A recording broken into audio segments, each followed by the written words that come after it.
Hello and welcome to the Atomic Lizards podcast. It's time for another episode of our Now Playing series, where we look at the latest movies currently playing in theaters. Today, we'll be discussing DC's newest movie, Blue Beetle. I'm Dan, the kaiju extraordinaire, and I'm joined by my fellow co-hosts Miranda, the film fanatic, and Udi, the de facto film expert. Blue Beetle was directed by Angel Manuel Soto and was written by Gareth Dunet Alcocer. It stars Xolo Mariduena, Bruna Marquisen, Damien Alcazar, George Lopez, Adriana Barraza, Belisa Escobedo, Elpidia Carrillo, and Susan Sarandon. I'm sorry, but it's really funny, like hearing you pronounce all of those names, and then George Lopez just in the middle. Yeah, But thank you for taking on those duties, Udi, because I would have butchered all those names. no problem. Yeah, George Lopez feels so funny thrown in the middle of all this. Yeah, And George Lopez. George Lopez. George Lopez and Susan Sarandon. It's like, it's like those moments you see in like movies and whatnot where they're listing off all these like very intricate names and there's just like a John Smith in the middle. But anyway, to continue on with the intro, the film's synopsis, according to IMDb, is as follows. An alien scarab chooses Jaime Reyes to be its symbiotic host, bestowing the recent college graduate with a suit of armor that's capable of extraordinary powers, forever changing his destiny as he becomes a superhero known as Blue Beetle. Alright, gang, let's get into it. What did you guys think of Blue Beetle? We'll start with you, Udi. What did you think? I liked it a surprising amount. I was kind of looking forward to it, but I was also being cautiously optimistic about it considering the state of DC movies right now. But I thought that the overall movie was good, and it's a superhero origin story, so to some degree, it's always going to be a little samey, because how many different ways can you possibly tell like the exact same sort of setup and whatnot? But I think for like the budget that they had, the fact that it was supposed to be a streaming movie originally, and then they ended up pushing it to theaters.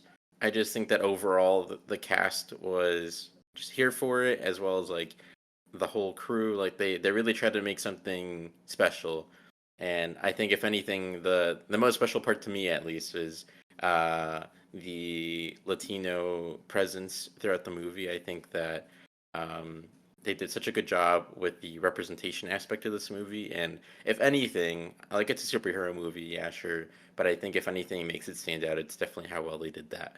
So, yeah, I really liked it, and we can get more into specifics later. So, yeah, those are my quick thoughts.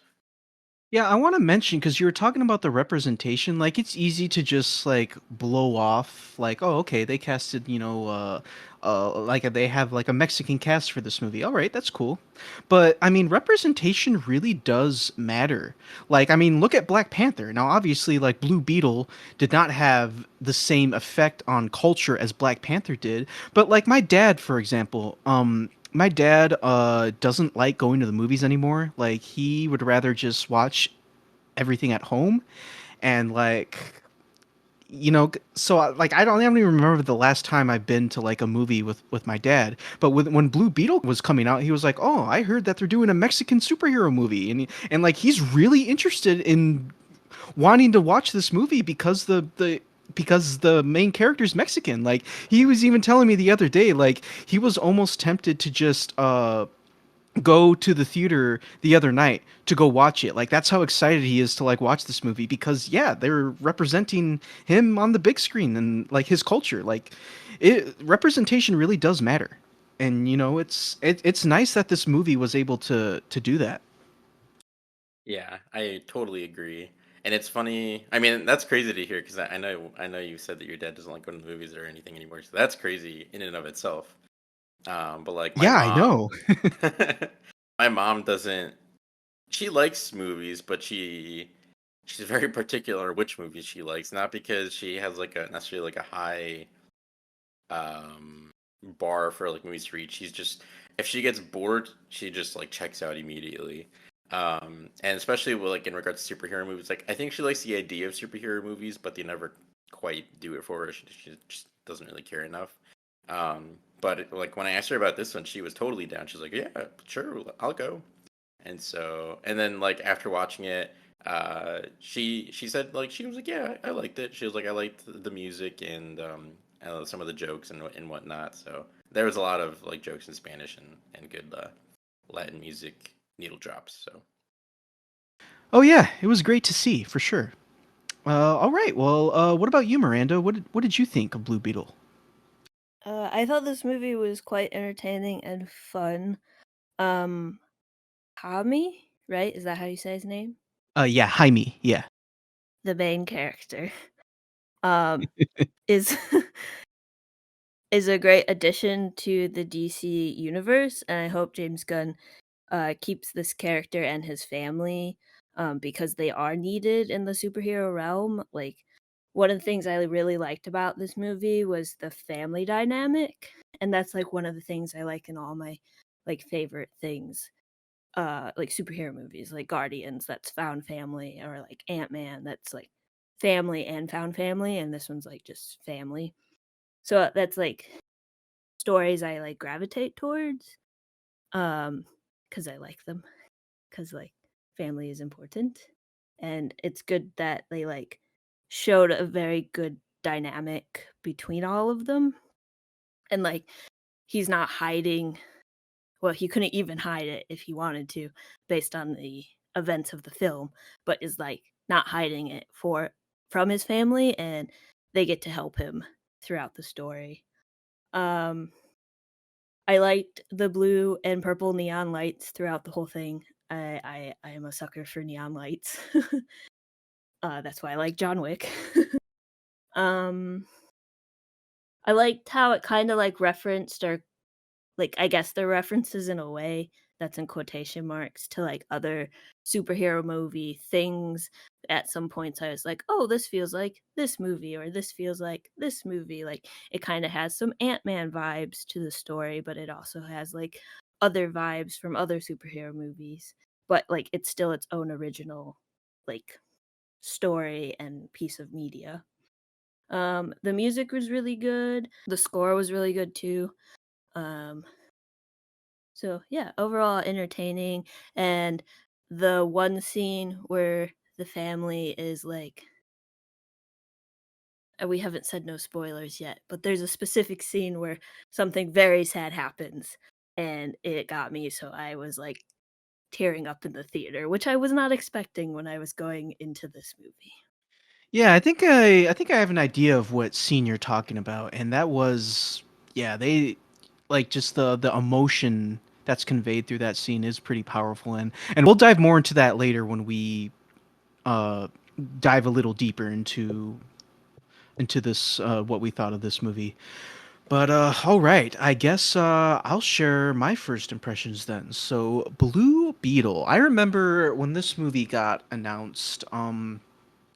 Yeah, because like Udi, I think Udi had already touched on that. It was going to be a straight to streaming movie, and I was like, oh, okay, cool. I mean, when it comes to Blue Beetle, I was always more familiar with the second iteration of Blue Beetle, who's Ted Cord.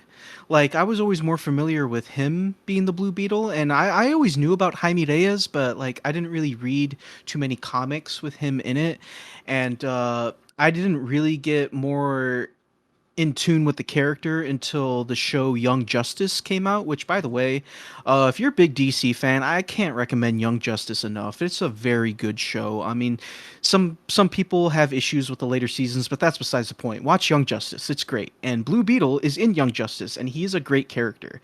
And so it was nice to like get familiar with him more thanks to that show. And like after Young Justice, I was like, I really do like Jaime Reyes Blue Beetle. He's great. Like I want to see more of him. And then we got this movie announced, and I remember like one of the first pieces of promotional, well, it wasn't really promotional material, it was more just like an on-set photo, but somebody had like an on-set photo of what the suit was going to look like, and the suit looked awesome.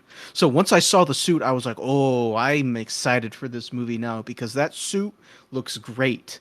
So yeah, it came out, and I liked Blue Beetle. I had a really good time with it. Now Like Udi had already touched on, it is your superhero origin movie, so it's not gonna reinvent the wheel or do anything amazing that hasn't been done before. This is by far not a groundbreaking movie, but it's also a lot better than what DC has recently been putting out lately, like The Flash and Black Adam, especially Black Adam. Black Adam was awful. So like Blue Beetle was it's nice to see a movie like this where, it might not be something groundbreaking or amazing, but it's still a fun ride. It has good characters. It has some really good humor, especially with George Lopez's character.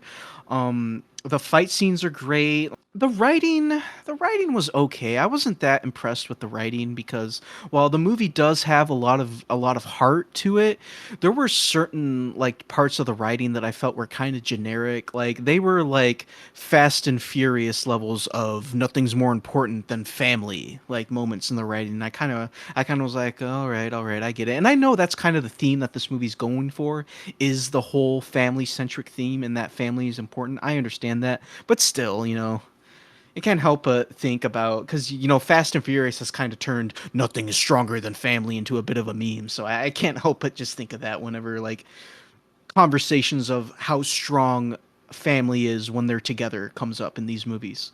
But yeah, That, no. Oh, what's up? I was gonna say that is fair because it is very like memed on because of Fast and Furious, but I do Yeah. feel like it's more justifiable here because that is like a very like strong proponent of like Latin culture, whereas like Fast and Furious, I feel like Fast and Furious kind of like I'm only saying this because, as far as I know, only like one of the main cast from the Fast and Furious is of Latin descent. But like Michelle Rodriguez, I'm pretty sure is the only one of like the main cast that's of Latin descent. But the whole franchise is very like Latin coded, like from the music to like the family and stuff like that. And so I feel like it's more uh, appropriate to be like done here because it's very like it's the one of the biggest parts of the movie is like the Latinx representation. So Yeah, and you're right there. And like I said, that's the theme that this movie's going for. So I completely understand it, but I mean, that's just how I felt with just some of the writing. Like I just felt like the writing could have been maybe a little stronger when talking about that regard, but I can understand that for sure. And I'm not docking the movie for that, but that's just how I felt. no, But yeah, yeah, that's but totally fair. yeah. And then yeah, I enjoyed Blue Beetle.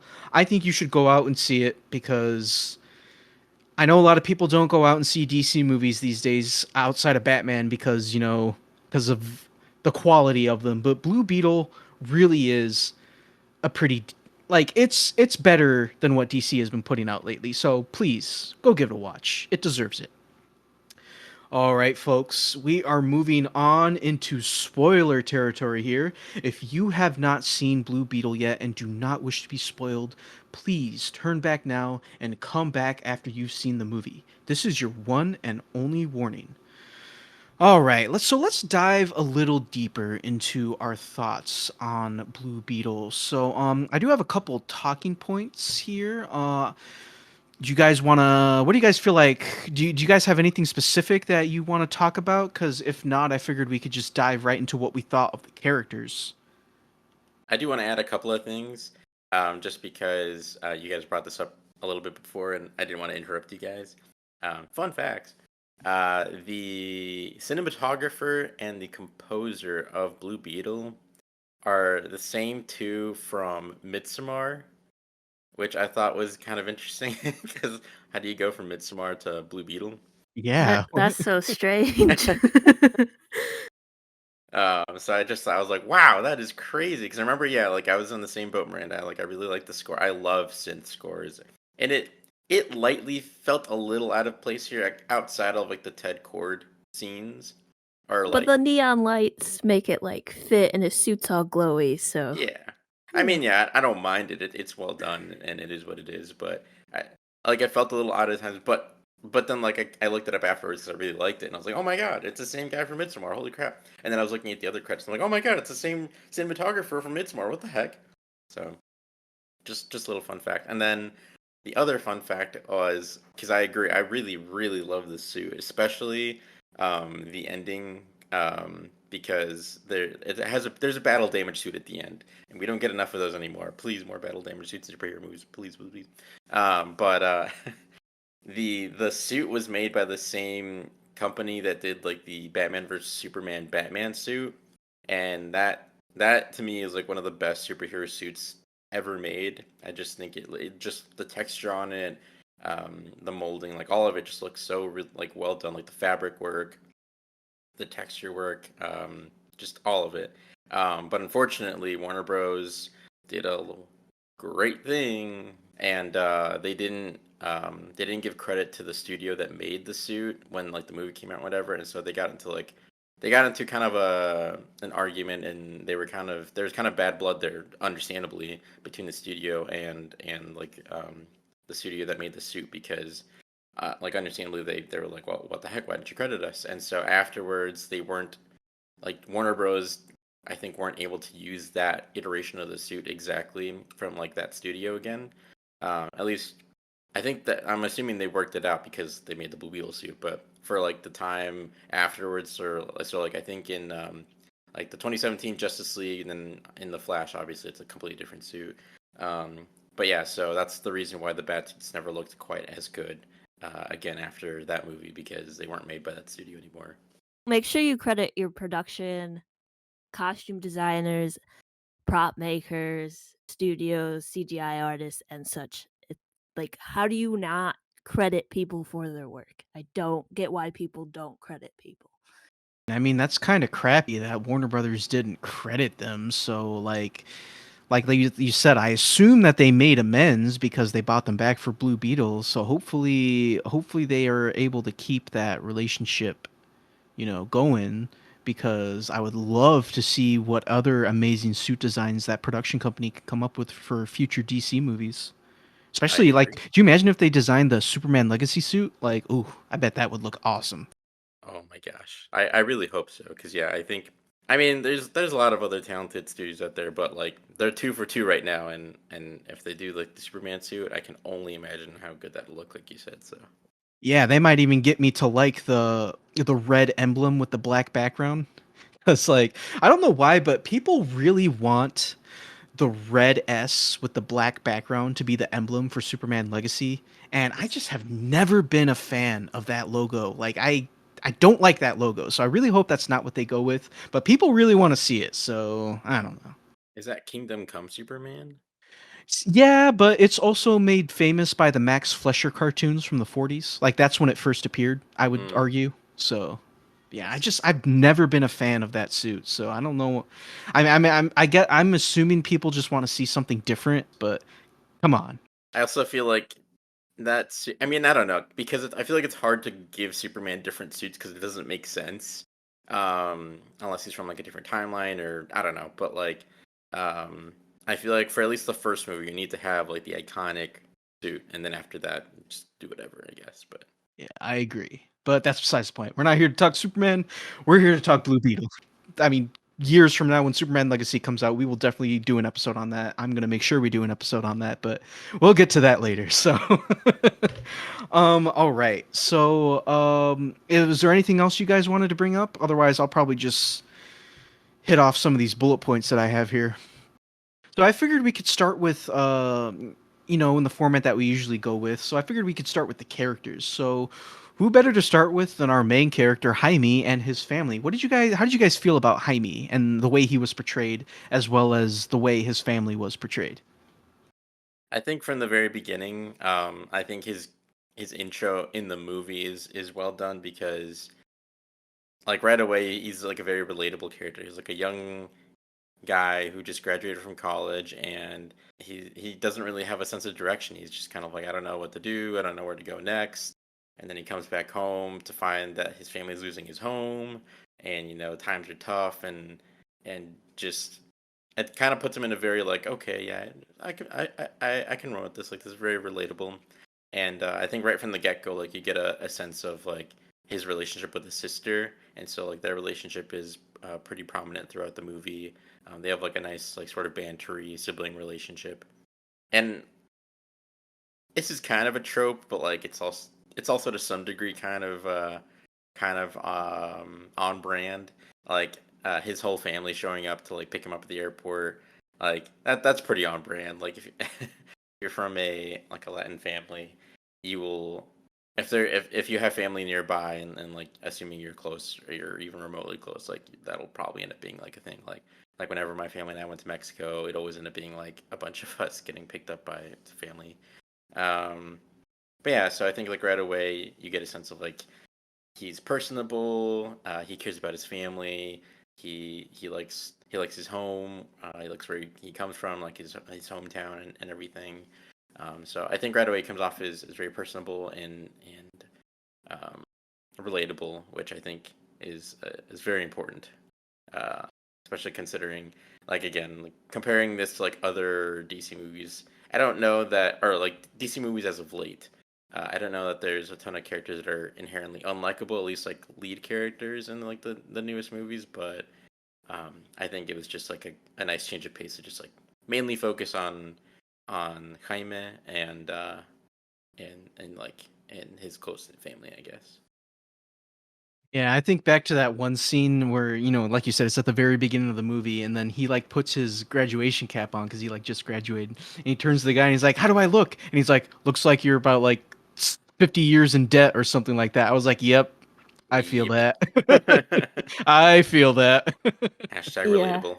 And then Yeah, he's like, I have a degree. I could get a job easily. And be like, you're a dude. 22-year-old with no experience. Seriously, like that one part where he's like, Like, I have a I don't degree. know about Yeah, that. yeah, like that part where he's talking with his sister and he's like, I have a degree. That has to mean something, right? And it's like you would think that it would mean something, but you're missing those 5 years of experience, my dude. The 5 years that you're supposed to get out of nowhere, but yeah, The 5 years you're supposed to get out of an unpaid internship. yeah, just very You Uh, should relatable pay your start. interns.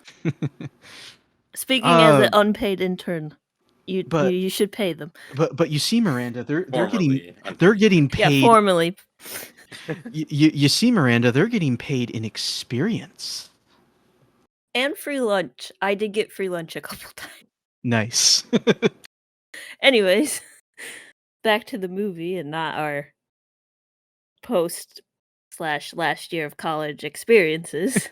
I mean, yeah. What did you think of Jaime Reyes as a character, Miranda? I thought it was cool. He's like a young 20-something-year-old, and as a young 20-something-year-old, that's very relatable. I feel like either we get teenagers or we get like 30-something-year-olds in movies. Or if we do get a 20-something-year-old, they're going on like some life journey, whatever, across the country. I'm sad and dramatic type thing where he kind of just gets, I don't know, to exist and like hang out with his family. Unfortunately, some stuff happens that really sucks. And he doesn't really get to choose to be a superhero, but like they're all there to like support each other in a way. So I liked that part, like theme throughout the movie. Yeah, I agree. I really did like this interpretation of Jaime. I thought, like you guys have been saying, he is pretty relatable. You can really feel the love he has for his family because like the first thing he wants to do when he comes back and finds out that his, family's going to lose their home, the first thing he wants to do is find a job so he can get the money to support the people that he cares about. And that's very admirable in his character. I love seeing that. But yeah, no, it was just great. It was just great to see that. And it was interesting to see, because Jaime was very determined. Like you got that one part where he has that job with his sister, and like they're cleaning like gum off the chairs. There's a really funny scene where his sister puts more gum that she was chewing on underneath the chair that he was cleaning it off. Like that was pretty great. So he's like eavesdropping on the CEO of Cord Industries, but obviously like Ted Cord's daughter Jenny is there, so she like offers Jaime another job. So and he's like, yeah, I'll do anything I need. So like we see from the get-go that he's like a very determined character, and he's gonna do anything in his power that he can to help the people that he cares about, and that right there is already a hero in the making. Like that's what defines heroes. So, yeah, Jaime is no exception in being like a great hero to look up to for sure. So, what do you guys think about his family? Like, I really liked Jaime's family, especially George Lopez, Rudy, good old Rudy. George Like, Lopez was so good in this. I know, yeah. Like, like I really liked his family. I liked his sister. His sister was pretty great. She had some good moments, especially that one part where she's like, "I gotta take a shit, bro. Could you be my lookout?" So, And then she like, walks in, she's like, "Ah, man, that was a luxurious shit." And he's like, "Oh yeah, no." yeah, exactly. Like that was, and though because it was funny because he's like, these are like the executive bathrooms. She's like, yeah, and I deserve to be in a luxurious bathroom or whatever. So like, yeah, like you were saying, that was pretty good. Yeah, just everything like George Lopez. I was really surprised because George Lopez had a bigger role in this movie than I thought he was going to have. Like I figured he was just going to be like a supporting character that maybe showed up in a scene or two, but he's actually in quite a lot of scenes. So that was kind of cool to see. Because it's been a while since I personally have seen George Lopez in anything, so it was cool to see him again. And yeah, he's just full of great moments. Like he's just like this big conspiracy theorist, like uncle who's like, "Oh, the government's always watching us. You know, they got cameras in there and stuff like that." Like so that was funny. But like, there's just all these like really like hilarious scenes, like when they drop Jaime off at Cord Industries so he can get his job. Like there's that one part where George Lopez just yells, "Hey, you look like an asshole," you know, like and then another part that I'm sure another part that we really enjoyed because me and Udi saw this together. So one part that we really enjoyed was so George Lopez has a truck that he calls the Taco because it's a Tacoma, and like after Jaime comes back from Cord Industries because Jenny gives him the Scarab, like it more obviously we get the scene where it like kind of morphs into his body, and then like Jaime's all confused. He's like got to figure it out, so he steals Rudy's Tacoma, and like George Lopez just faints, but the way he does it is really funny because his entire body just goes like limp, and then he just like falls back. It's hilarious. Well, it's just so funny because it's like, he took the taco. Yeah.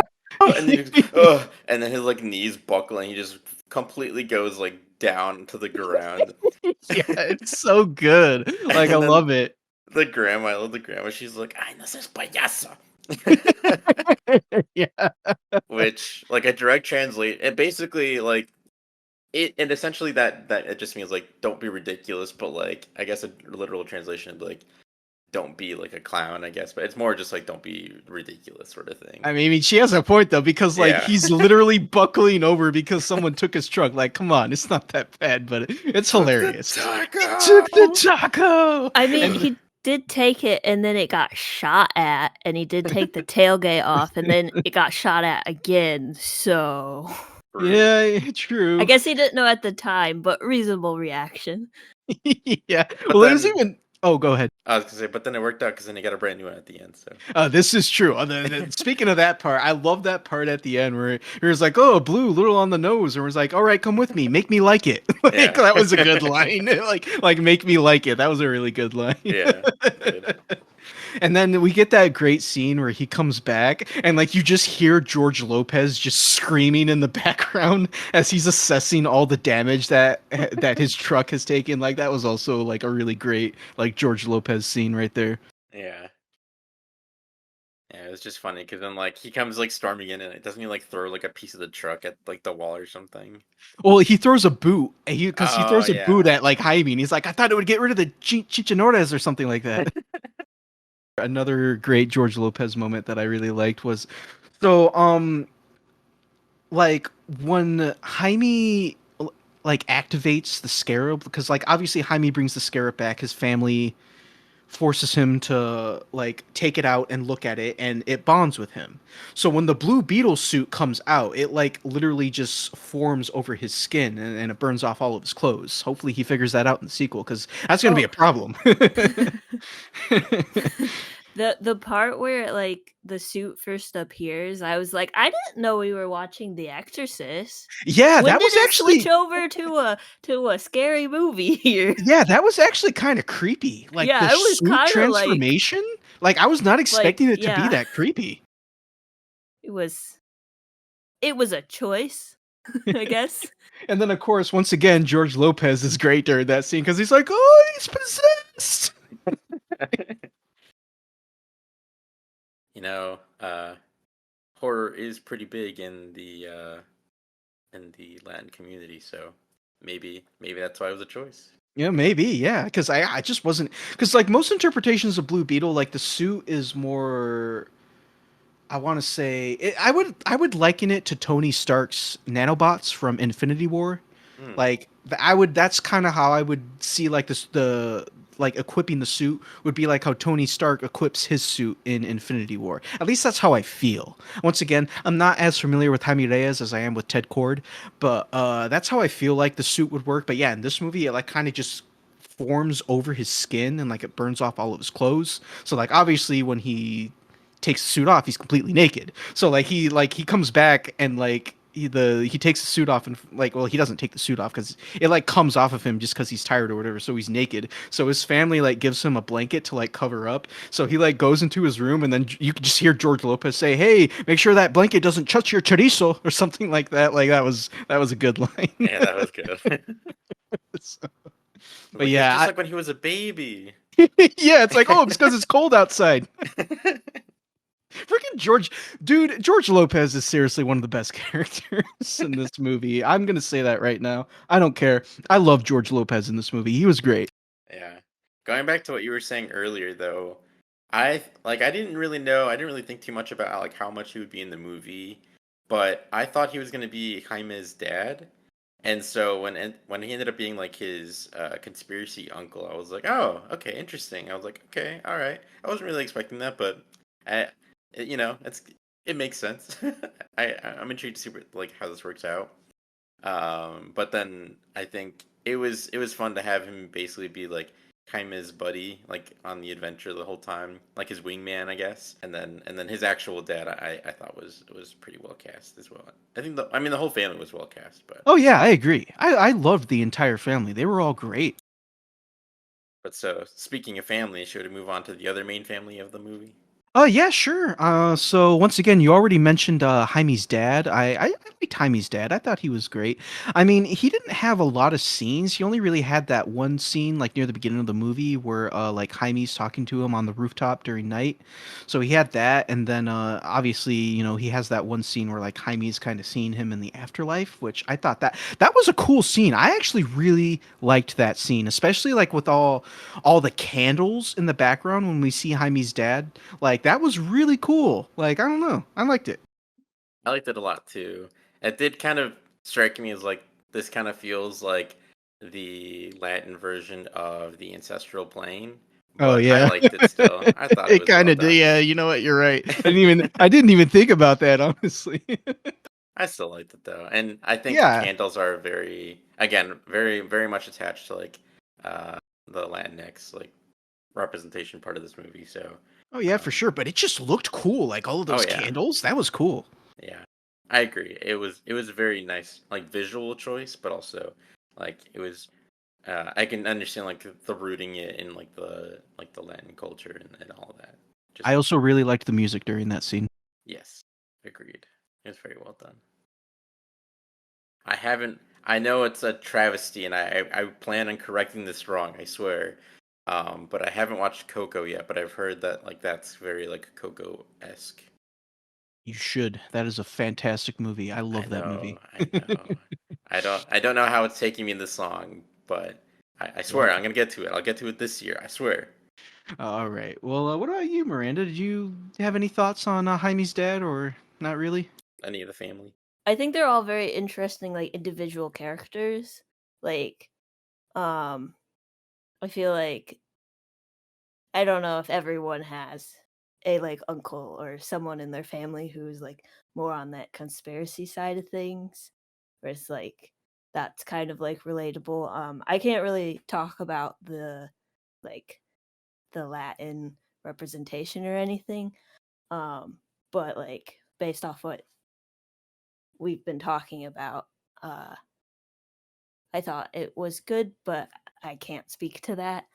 Um, but I do like the like afterlife, whatever you want to call it, scene. Um, because like uh it's different.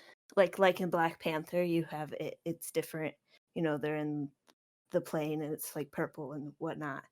Whereas like this one, like you guys were mentioning the candles and everything, compared to like other like versions of like the afterlife is like in Harry Potter, it's just white. Like it's just bright lights and like no form. It's just basically a white room. So I like that they chose like something different. And I liked that uh he has to like accept the Blue Beetle. He kind of flies out to the suit and then they like touch fingers like the creation of God and Adam I was just about to painting. say that. Like, yeah, So I can't help but think of that. Who painted that? Da Vinci or was it Michelangelo? it was a Ninja Turtle. It I know was a that Ninja much. Turtle. Yeah, Um but yeah, yeah. I can't help but think of that painting. During that scene. But yeah, yeah, but like they're all well-rounded characters. Like none of them feel like flat or just there to be there. They all have like a moment of like showing like or caring about the situation and what's going on and all that type of stuff. yeah. One aspect of the whole family dynamic that really like melted my heart, or really like just touched my heart, I guess. So unfortunately, because we talk about Jaime's dad appearing in the afterlife, like yeah, Jaime's dad dies. He dies of a heart attack, and it's something that they mention earlier in the movie that his dad had a heart attack before. But yeah, and unfortunately, he has another heart attack during a pretty like tense action sequence, and he doesn't survive it this time. So there's one point where like the grandma is like, we don't have time to cry now, we got to go save Jaime because like Cord Industries kidnapped him and they have him in that facility. But then after they free him from that facility and they're all finally together again, then the grandma goes, all right, now we have time to cry, and they like all just like kind of group up and have that group hug. Like that was really sweet. I really liked that scene. Yeah, I agree. I think in a way that part where she is like, "Now is not the time to cry," almost made me like feel the emotion a bit more. 'Cause like, oh man, Yeah. that's always like tough. Um, but yeah, I think that was a very poignant scene. Yeah, and that really did help like move along the movie's theme of like we're like family, because once again that's just such a, not only in like you were saying in Latinx culture, but just in like this movie in general, like family is a very important thing, and that scene right there really helped visualize just how important family is for everyone in that scene. Yeah. And I guess like another nice touch that I liked at the end, because like throughout the movie, like Jenny is kind of just forced to be with the whole family, and like you can kind of see it's just kind of uncomfortable because like obviously it's not her family and she doesn't know any of Yeah, them. But then at the end, it was just like a nice touch of like the grandma looks at her like, "Come here," and like she's yeah, finally accepted into like the family. that was nice. Speaking of the grandma, though, what did you guys think of the grandma and the twist Yeah, of her revolutionary past? I was about to bring her up next. Yeah, I was gonna ask how you guys felt about the grandma. I don't know, because I like the grandma, but once again, it's just another cliche to have like an old woman who's like secretly a badass, So like, I kind of rolled my eyes a bit when like during that one scene where she's with Jaime and then she pulls out like that Gatling gun and is just mowing everyone down and is like, yeah. And then afterwards she like laughs. It's like, all right, like it's kind of a silly trope. But my feelings about that aside, I still liked her. I thought she was a good character. But yeah, I just feel like the whole, oh, I'm a meek old woman, but I'm actually secretly a badass. Like, I just feel like that's been done a lot already. Yeah, I feel like it almost feels like there were kind of conflicting tones in this movie where like it's being kind of like a semi-serious with like some like lightheartedness movie. I wouldn't say it's overly serious by any means, but like it has like a baseline of seriousness where like you know that there are stakes and like things could happen, but it's not like super whimsical and over the top silly. Like, not I don't mean this in a negative way, but like kind of like an Ant-Man movie. Like it's all just very whimsical and silly and very lighthearted, whatever. But this felt kind of more in line similar to like a Spider-Man movie in a way, or even maybe like a Black Panther one where there's uh, a baseline of some seriousness. But then you had like moments like that with like the grandma that were like campy and silly and a little over the top. Like it was They just kind of interesting to kind of like see them trying to balance those two tones. Yeah, it's interesting you bring that up because yeah, like it has its serious moments, but it also has just its dumb, silly moments. They found a way to put a fart joke into this movie. Yep. So, I will say when I saw yeah. it, I was like, "Oh, come on!" Yeah, That is like not what you would call it.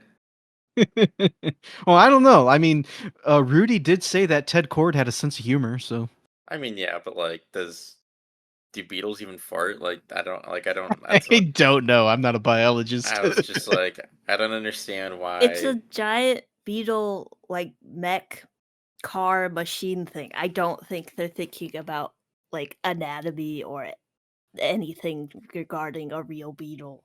But Like do Well, then bugs why fart call it though? It's that? called bug fart. I Like, don't I don't know. know. It could have Because just. they can? I don't Because know. it's Huh, a Just like it's DC movie it, and they're a bit cheesy. Sometimes they're on the more cheesy side. I mean, to be fair, Marvel can be like that too, but that's besides the point. yeah. I was gonna say it's because they wanted to put a fart joke in there. That's why. I mean, yeah, but fart jokes are. I hate fart jokes. They're like the lowest form of comedy, in my opinion. Right next to Yeah, like adult oriented shows that do nothing but make like sex jokes and swear. sex jokes for 13-year-olds who can't even watch the thing. Yeah, like putting fart like that's what I feel like. Like okay, it's going a little off tangent. Not going to spend too much time, but like putting a fart joke in a kids movie is the same as like making a comedy for adults and having the dialogue be nothing but sex jokes and swearing. Yeah. Well, fart jokes Sausage just. party. Sorry. Fart jokes just make it feel like a kids movie to me. Like I feel like Yeah. when I watch like a kids movie and But there's a it fart joke, I'm like, there it is. is. Superheroes, although meant for everyone, it is for kids. Like I that's mean, yeah, usually the target audience. At least for like You're not Marvel, wrong. You're that's not what they're wrong. like going towards. DC is a little different. But like they want kids in the seats. They don't really care if 20 something year olds go see it. They want parents to bring their kids to get the money so they Unless can it's keep Deadpool. making money. I Yeah, but I understand don't that. like Deadpool. I understand that, and like I understand that point is brought up a lot when like people complain about things like this. But I don't know. I get it. I do, and it really just depends on the property. Like if you made a Captain America movie where there was like constant fart jokes or something, that'd be super out of like that would be super out of character and wouldn't fit with the theme of like the themes that are generally in the Captain America movie, like because those are usually more serious and grounded and whatever. But if you had it in like I guess like this, where it's a bit more silly and whatnot, like okay, I guess it's stupid, but I guess it matches the tone a bit better. But I do think that painting every possible superhero, like just a superhero genre, of like oh, it's just for kids. Technically, yes, because it's just meant to sell toys and whatnot. But like the Batman isn't for kids, Neither was and Watchmen. neither is Watchmen.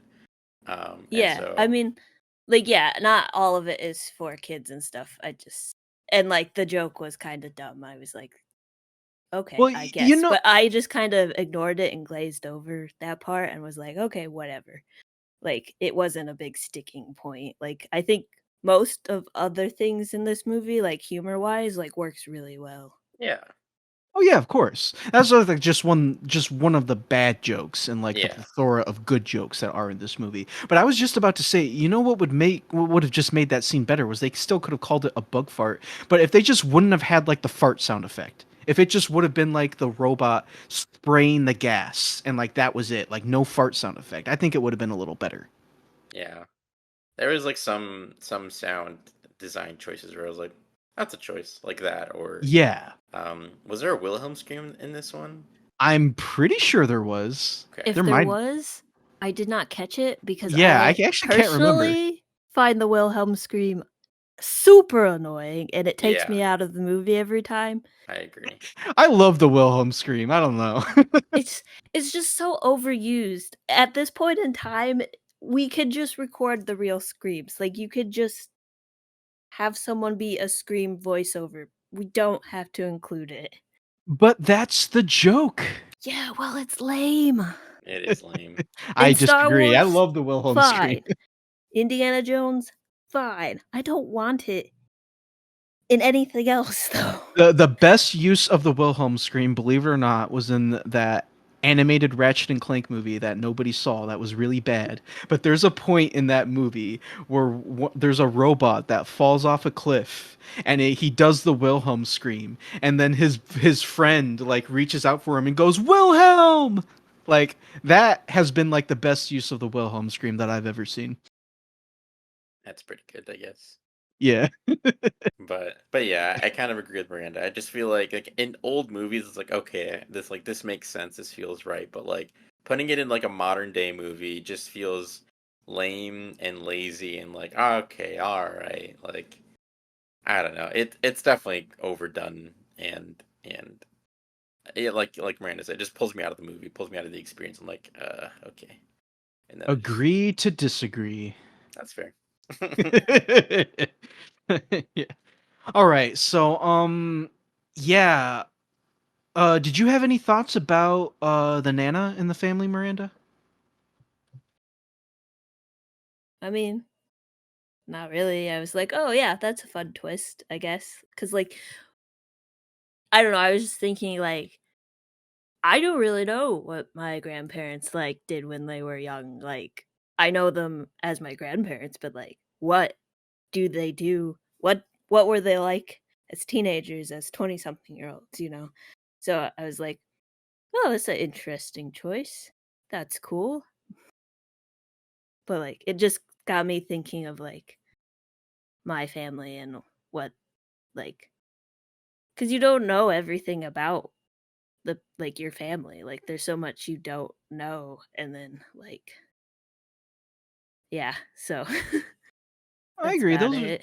that's interesting you thought because yeah, now that I think about it, I'm not even sure I know what my grandparents did when they were really young. So that is interesting to think about. But yeah, I mean, unless anyone has anything else to add, I mean, yeah, I think that pretty much sums up our thoughts on the family. I mean, they were all, like I said, all great. I think they were all great characters, especially George Lopez's Rudy. The family dynamic certainly does help elevate this film above, like, once again, above other more recent DC movies. That for sure. But all right. What did you guys think about Jenny Cord, the fateful daughter of Ted Cord? Also the love interest. I forgot about that. The billionaire girlfriend. The billionaire girlfriend. Exactly. Why did she have to be a love interest, though? Like, why did they have to do that? They didn't have to do that. I mean, yeah, they didn't have to. I don't know. I mean, they Like, set it up from the very beginning. yeah, but, like, just because you set it up at the beginning doesn't mean it has to happen. Like, it yeah, anyways. Uh, I don't know. that's yeah. That's just, like, one thing in, like, movies and stuff is, like, they'll set up, like, a romantic interest, but then they don't develop it or anything. Which, like, obviously, this is an origin story movie, there's, like, a ton of stuff going on, so, like, I didn't expect it. I was just like, "Why couldn't she just be really cool? Why did they have to have her be a love interest?" But I don't know. I mean, I feel like if it feels completely out of left field or like they don't really do anything and all of a sudden it's like, oh, I really like you. It's like, oh, okay, all right, that's kind of random. But like I said from the very beginning, they like, oh, she probably thinks you're cute. She likes you. So I feel like it didn't ever feel out of place. Like we were kind of building to like them getting together. I feel like. And for all we know, because I doubt any of us have read Jaime Reyes' Blue Beetle comic runs, like maybe Jenny Cord is actually his love interest in the comics. I don't know. I kind of doubt it, but it might be a thing from the comics. Maybe she's his MJ. Exactly. Yeah, we don't know. I mean, I like Jenny. I thought she was pretty cool. She's very very beautiful woman. Like Jaime is definitely he knows how to pick them. So, They make a but cute couple. yeah. So yeah, no, she was cool. Kind of just your standard. Like she's the one that kind of like sets off the events of the film because she's the one that gives Jaime the scarab. I don't know what her plan was though. Like you're gonna steal the scarab, this highly valuable item, and you're just gonna give it to some random guy that you met the other day. Like, well, not sure what I think she the only thought did that process because he was. was there. I don't think that was her original plan. I mean, So yeah, like they were locking down the building, and she didn't want to get caught with it. Yeah. fair enough, I And she guess. didn't know it was gonna choose him either. Like, That yeah, I guess that's a good point too. Because yeah, it's it's just supposed to a choose random you. paperweight otherwise. Yeah, like a Fair Green point. Fair Lantern ring or point. something. Yeah, it is. It is actually like a Green Lantern ring because it chooses its host. I will say like that whole bit, like her grabbing the scarab and stuff, was a little sloppy. Like the Yeah, not just like her doing it necessarily, but like just that whole sequence in the movie, felt a little sloppy. But it's just one of those things again where I was like, it's a lower budget movie. I'm sure they probably didn't have a ton of time to like shoot this or something. It's fine, whatever. But dude, that scene is so unsatisfying to me because you got the. I mean, he says multiple times in the movie that his name is not Dr. Sanchez, but I'm just going to call him Dr. Sanchez because that's what I remember Victoria Cord calling him. His uh his real name's Harvey. If Oh, it's Harvey? Okay. Yeah, like I don't know how to say his last name, but Yeah, because he like says what his full name is at the end of the movie. yeah, But his character name. But yeah, yeah, the yeah. actor's real name is Harvey. Okay. Well, I'm still going to call him Dr. Sanchez. Sorry to the character of Dr. Sanchez because I how know dare in the you? movie he hates being called Dr. Sanchez. And I don't know, were they kind of implying like kind of a racial thing with that? Because like Victoria Court is this like Yeah. CEO white woman, and she's like referring to the one Mexican dude as Sanchez. Like, Well, it's just more microaggressions, basically. Same as like that one receptionist when Jaime gets to Cord oh Industries like the yeah, oh first time, yeah. and she's like Jamie, and he's like, oh, it's Jamie? Yeah. Jaime, and she's Yeah. like Jamie, and he's like, Jamie? thanks, I love it. Yeah. But anyway, the point that I was getting at originally was I'm unsatisfied by that scene because he pulls out a burger from Big Belly Burger. For those who don't know, Big Belly Burger is like a huge restaurant chain in the DC universe. It's I kind of like like their McDonald's. So I liked the inclusion of that because like DC's yeah. Legends, Yeah, Arrow, I knew it they from do there that. and I was like, They do it in the "Hey, Arrowverse. Yeah, exactly. So yeah, it's the Big place." exactly, yeah. So like Big Belly Burger is like a fictitious franchise in the DC universe. And the burger that he's about to eat looks so freaking good. Like the bun looks good. It looks like a really good burger and then he's about to eat it. But then he notices the scarab is missing, so he puts it down and then like he just leaves it there. It's like, "Ugh, just take one bite." I wish that they had done like the gag where like he notices that the thing is gone, he takes one quick bite, puts it down, and then like starts running around. Yeah, that would have been great. That's what I would have done. I mean, yeah. I mean, I don't know. I guess like if you've been searching for this thing for a long, long time, and you know it's your ass on the line, and then all of a sudden you're like, ah, yeah, it's lunchtime, and then you see that the thing is just gone. You're like, just panic ensues. But How did he get back in that room? Because she took his badge. That So is. like, Oh wait, he put in a. Oh, I yeah. took it as like I don't know. I like it happened so fast. I don't know. But like Yeah, in my exactly. brain, the thing that I thought I saw was that she like copied his badge with with a device or something, and then she like used her device or whatever to. But I don't remember. I've only seen it oh, once, and it was such a I quick thing. I thought she pulled his badge off of his like Yeah, coat when she bumped into I'm him. pretty sure she just pickpocketed him. Yeah, and like took his badge. So I didn't even think about that actually. Yeah. How does he get back in there? Wouldn't he notice his badge is missing? Yeah. I mean, that's a small detail that's like whatever, but like You're right. Yeah. how did how? I would I assume that whole place is like on lockdown, like you do not get anywhere without your badge. you Cuz would wouldn't think. she have a badge herself cuz she is like part of the board cuz her dad gave the company I'm guessing she just her or probably didn't want whatever. to like have it registered in the system that she's like went in there because then they That Not wouldn't makes know that it only was sense. not her. only that, but she's not CEO. Victoria is, so she might be barred from like entering certain areas of the building, even though she's like part of the company. Yeah, I guess that's true. She's a cool character though. I do like her. Like Yeah, like um I like that she's like when they go to the mansion and they talk about her mom's paintings and stuff. It's like, oh, you have a traumatic backstory. I guess that makes sense because everyone in a superhero movie has one. But like, I like how they like wrote her character and how like things affect her and whatnot throughout the story. yeah, I agree. Because she lost her whole family and now she's got a new one, so that's cool. Supposedly, there is an after credits stinger that implies that Ted Cord is still alive, so we will see. Was there only one end credit thing? Because I didn't stay for the whole credits. Yes, there was only one Okay. after credit scene. They have something else after like the credits finish rolling, but it's one of those pointless things like El remember from the Chapulín Colorado. yeah, it's just one of those pointless little things do you remember from the first Avengers movie how they had like the No. after credits scene Oh, the teasing shawarma Thanos thing? and then they have like the shawarma thing at the very end. That's what I would liken it to. Mm. It's just like a little joke that's just there. Or like the ant playing drums and Or Ant yeah, Man. the ant playing drums and Ant-Man. Or Um, Mm. or like at the end of Spider-Man Homecoming where it's like didn't they have one at the end of Spider-Man Homecoming where Captain yeah, it was America is Yeah, Captain like it's like, America so you was have like, detention or something. well no, it was like a lesson on waiting or something like that or patience. sometimes you wait and you realize the thing you were waiting for pointless or something like that. Yeah, something like that.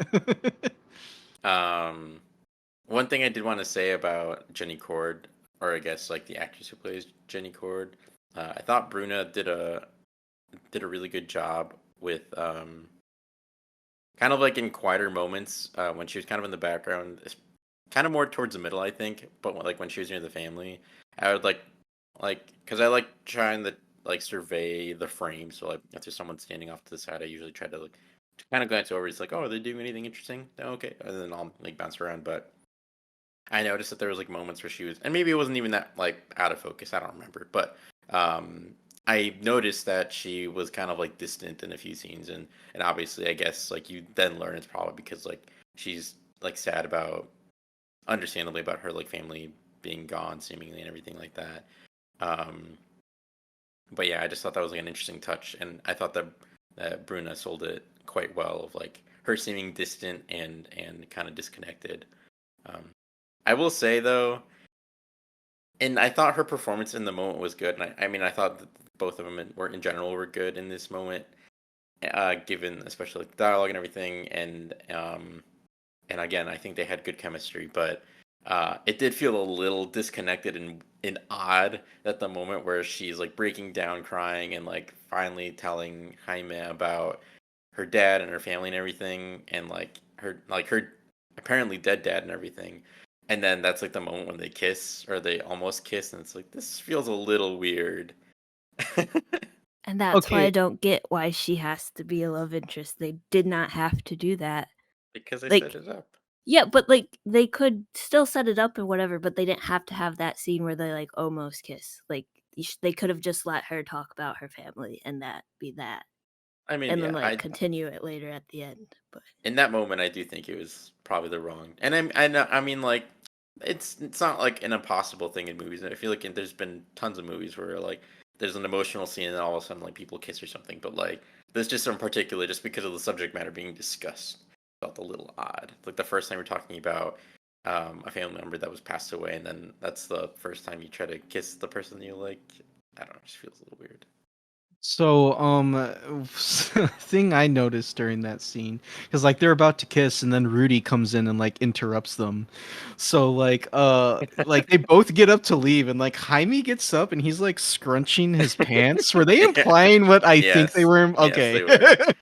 There was a couple of jokes like that throughout the movie, and Like it's subtle, but it's funny because it's just like, Yeah. yeah. I mean, yeah.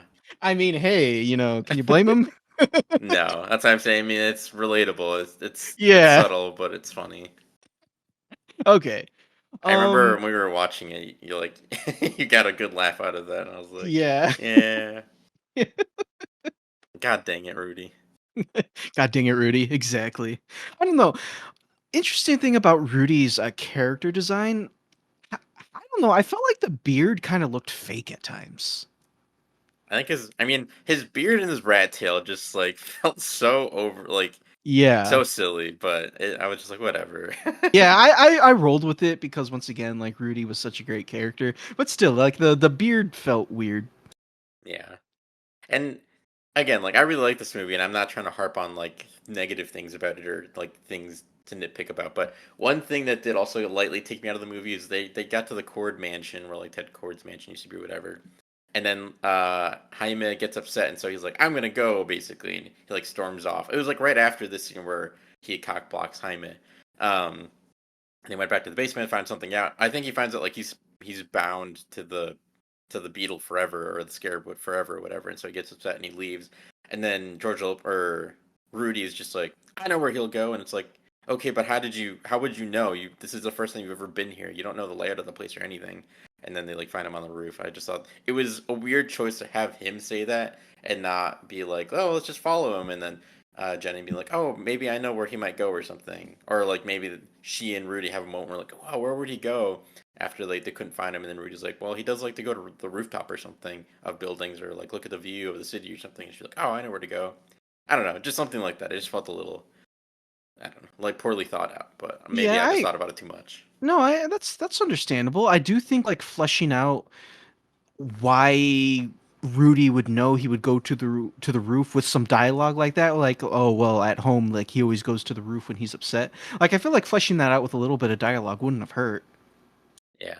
Again, it wasn't because yeah, they kind of established that like they go and sit on the rooftop of the house and like that's just where he goes to chill. Like they established that early on, so like I made the connection, but it just felt odd that Rudy was like, I know where to go, and it's like, dude, you've never been to this mansion before. How would you know where to go? But it's whatever. It's just more of a nitpick. But um, that did lead to a scene that I did enjoy, and it was like not really I didn't like love it or anything. I just thought it was like, oh, that's kind of fun. But like he finds out he has to go, like he has to be super powered so he can go protect his family, and so he's like, oh, this thing won't let me die, right? All right. And so then he like jumps off the edge of the building, and they're like, no. And like usually in a movie, like for laughs, they would do like the thing where like he falls to the ground, like almost dies, or something, and then he gets saved, or he like crashes to the ground. He's like, "Oh, I'm all right," and then the suit like helps him or something like that.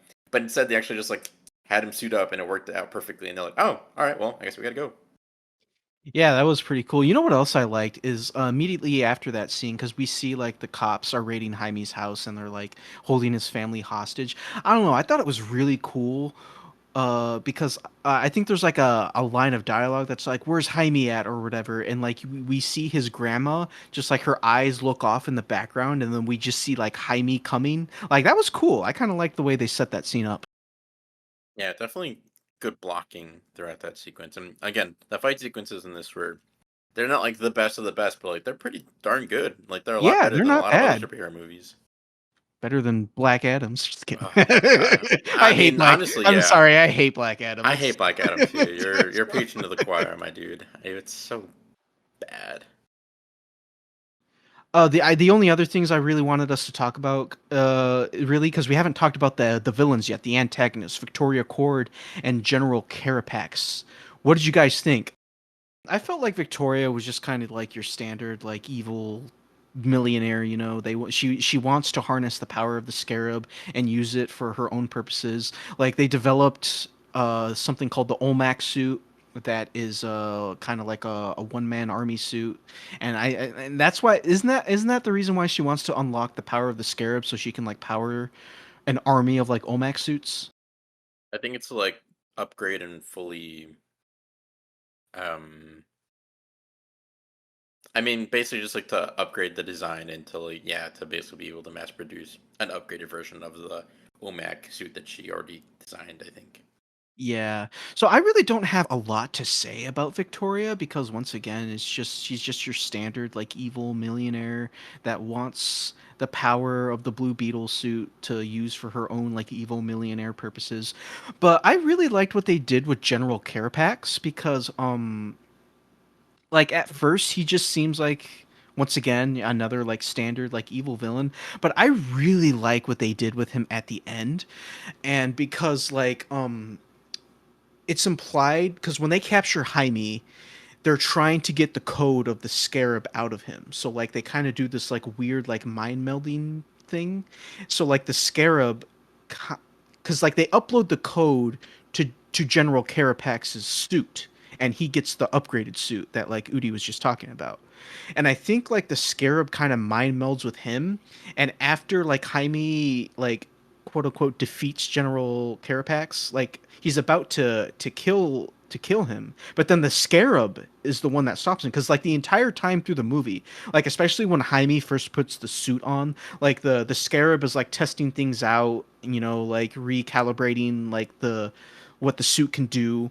And there's at one point like Jaime keeps reiterating, I'm not a killer, like we're not going to kill the people that we fight. But then near the end, like Jaime does want to kill General Carapax, but then the suit is the one that stops him and goes, no, Jaime, we're not killers. That's cool. I really liked that because like usually it's always the other way around, or like, and it was the other way around at the beginning of the movie where Jaime's like, no, I'm not a killer because the suit is the one that wants to kill. But then Jaime's like, no, I'm not a killer. And that's kind of like how the suit was also portrayed in the Young Justice show. Like the Scarab always kind of wanted to do its own thing, but then Jaime was like, "No, we're not going to do it that way." So it was really cool to like have a Jaime actually want to be the one that wanted to do harm this time, but then the suit was like, "No, we're not doing that." Like I don't know, I thought that was kind of cool.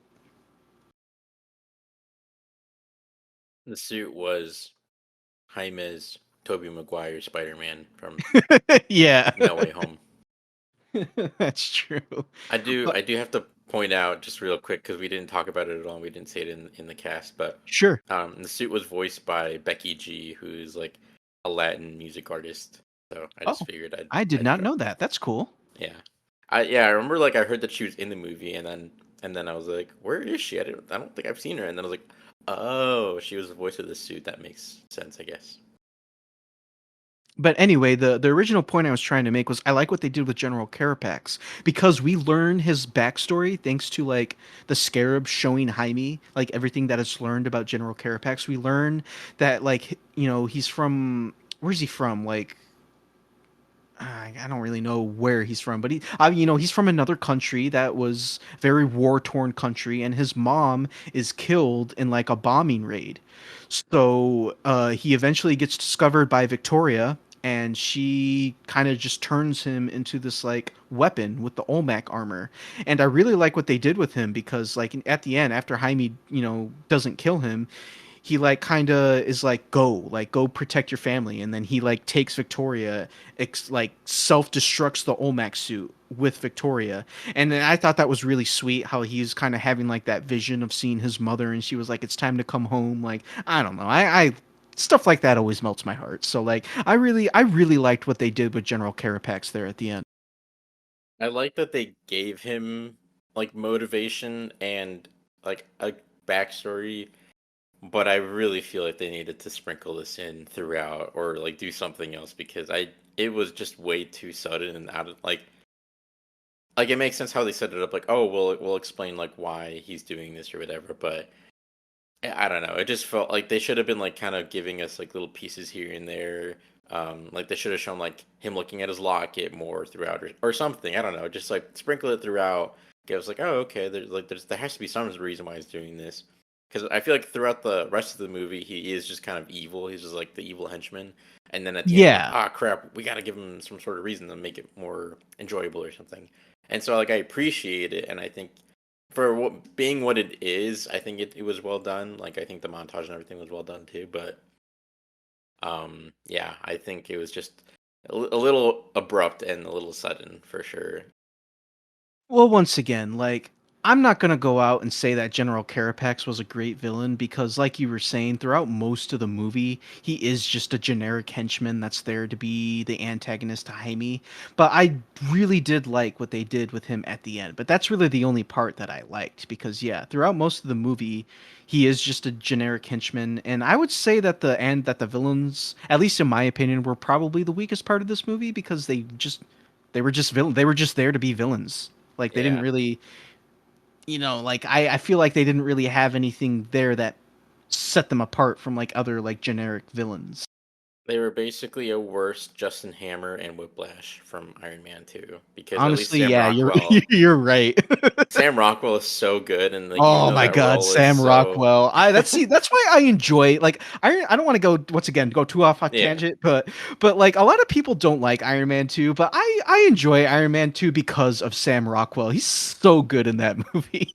I do too. I will never like. I get that it's not like 10 out of 10 like perfect movie, but like I think Iron Man 2 gets hated on too much. But I yeah, just I love the scene where he's at like the event premiere and he's like dancing. oh yeah. Where he like for like oh, that scene gets me every single time. Well, the best part is that was like a Sam Rockwell touch because I guess he had like a background in dancing, and so he just did that, and so they're like, all right, let's just do it.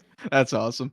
But yeah, I think in general, like it was nice that they at least added something because if they had added no sort of characterization at all to General Carapax, and oof, that would have been like, I mean, Yeah. like at least they did something, but it would have made it a lot worse if they hadn't said anything. And then I agree. Like doing something was better than not doing anything. And once again, I know we have differing opinions here, but I still really liked what they did with him at the end. yeah, I mean, like I said, I liked what they did considering like what they had set up, I guess. But again, I just feel like they could have done it in a better way or set it up better. But again, like I didn't dislike it or anything. I was happy that they did something. Yeah. Um, but yeah, did you have any thoughts on the ending, Miranda? I mean, you guys basically covered it all. I mean, like for the general guy, like I like that they included like a flashback because he like from my understanding he was like brainwashed and like he got to remember what actually happened when the Blue Beetle um I forget the Blue Beetle's name. They have a name. Um like unlocks the memories. He's like, "Oh, I remember now," because he's like, why are you doing this? Like family makes you weak." But then he gets to remember what it was like, and like they do a shot of like the bomb and it says court on it, and I was like, so they killed his family and then took him and brainwashed him and basically in a weird combo of Scarlet Witch and uh the Winter Soldier made him into like the super soldier villain guy, and like he doesn't really have a choice over what he gets to do or anything. Like he's being forced to do all this. So then he finally got to like remember and take action and was like, "You suck. I'm blowing up my suit and we're both going to die." That was a good comparison that you did. I liked the Black Widow and Winter Soldier connection there. I thought that was Yeah. Scarlet Witch. oh, Scarlet Witch and Yeah. There's like more like little like like things that I picked up from like there's like what 30 something Marvel movies now. There's a lot that they've covered. So like you guys mentioned Iron Man 2, I got like an Ant-Man, Darren Cross like I want this technology because I want to sell it and make be evil about it. Whereas like Jenny's dad didn't want to do that. Was like no. We're keeping the beetle and we're not going to be evil about it. Like it makes sense we've been talking about Marvel throughout this cuz like that is the comparison to do because there's just so many. But like this is a new fresh take on all of those like superhero tropes. Like nothing felt like shoehorned in there. Even if yeah. like some characters fall flat or like story the story falls flat in some areas. Like, Yeah. at least they're Yeah. trying something new. Exactly. And I commend them for it. Just to clear this up because you mentioned this a bit ago, the scarab's name is Kajida. Yeah, the scarab did have a name. I did forget about that. Yeah. So Yeah, that it kind of reminded me of Venom in a way too, because like yeah. literally the suit like does the like nanobot Venom like take over like Yeah. stuff, and I was like, oh yeah, this kind of like Venom. The scene that the beetle is like in him and you can see it crawl around his skin. I was like, oh no, I did not know we were watching the 1998 The Mummy. Oh yeah. 99 or whatever it is. All I was right, like, I did think not of like that. I think of Men in Black. There's like in the first Men in Black, like I'm pretty sure there's a scene where like Will Smith gets like a bug inside of his skin or whatever, and he's like freaking out, like, get it out of me. God, that's terrible. Yeah.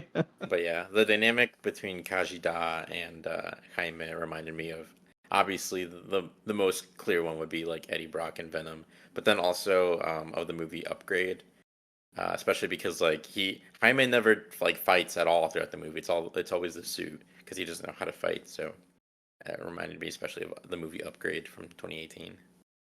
I was gonna say the Venom comparison is interesting. I never thought of the Scarab and like Jaime's symbiotic relationship in that way, so that's kind of cool.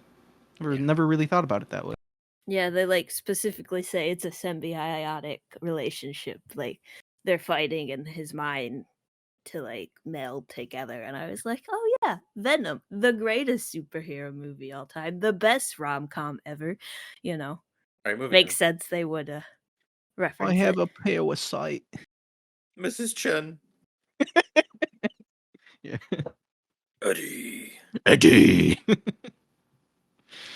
All right. Well, I guess yeah, we already kind of because talking about Victoria Court and General Carapax, we kind of just talked about the film's ending at that point.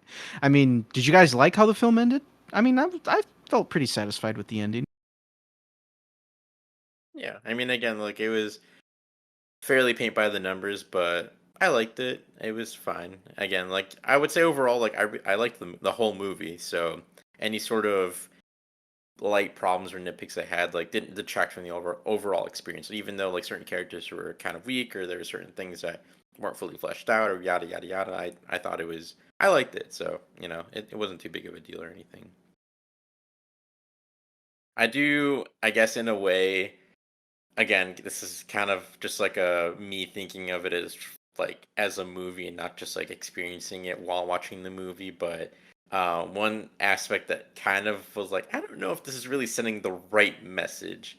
But like part of like what the movie was talking about is how like gentrification happens, where like there's like cheap um, neighborhoods or cheap housing, like projects, things like that, and then suddenly like developers want to go in there and take over that area and basically push those people out, even though they were basically already pushed out of all the other rest of the areas of like the city.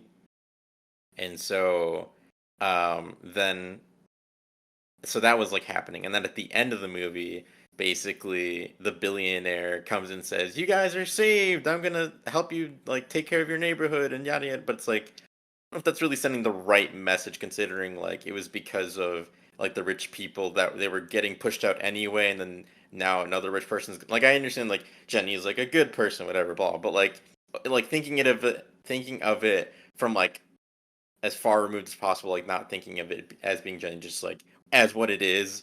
It feels a little tone deaf to then be like, ah, yes, this rich person though is going to help you and save your house and help the neighborhood and blah blah blah blah.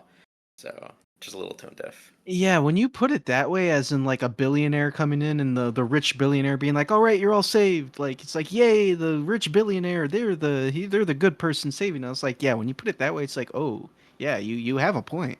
Yeah, like again, like because the character, it's like, okay, well, this is good because like she has money, she has resources, she can help, and she will do it out of the kindness of her heart and because it's the right thing to do. But again, like looking at it objectively and from like as far removed as possible, like knowing that it's Jenny, it just like again, I don't know that it really sends the right message, but It is what it is. It was just got kind of a nitpick that I had with the ending. Did we want to try to talk about the DC continuity if no one else had any thoughts of about the ending or anything?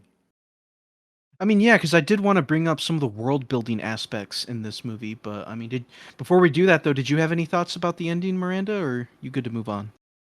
I mean, it makes sense for the film, you know, that they had to wrap it up somehow, so ending it with them like coming back from the funeral for his dad and then having their neighbors come and like cuz their house burned down and all that other stuff, just like the neighbors come and like they're like, "Oh yeah, we have this community.